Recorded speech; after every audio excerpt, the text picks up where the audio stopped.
kurie unuro sokwo pere no horo ma se oda vero la ko boro kano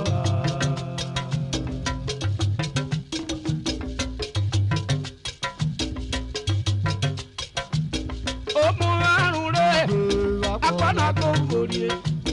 unuro sokwo pere no horo ma se oda vero la ko boro kano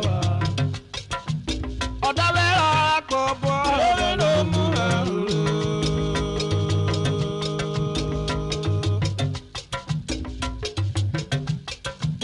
oda vero la ko boro kano na we ya ko na ko kurie na o wa no lo sokwo no horo ma se oda fena e ya na vero la ko boro kano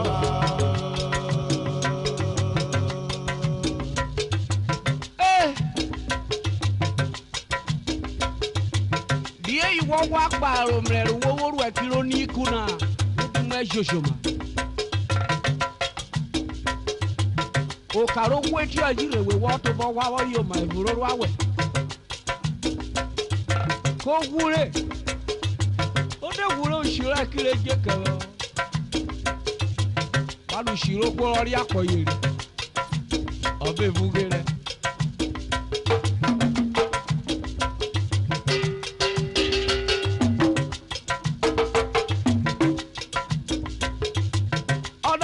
Betala late chief Epete Rokore Oseri Michael Ibru tó bá gbára wọ́n amúṣì lọ́yọ̀ ẹ̀yà bá àbúrò ọ̀bọ̀dọ̀wọ̀dọ̀ ọ̀yìṣì ó kọrí àpọ̀yẹrẹ ọ.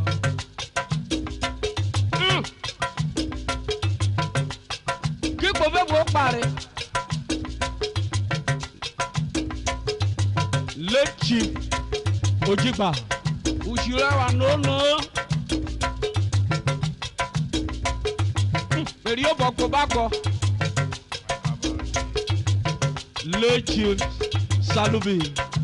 Ushira wa kwekwe okwekwe ikore ri akoyeri akaba yo eji ku o bero tojo si ano to ni koroba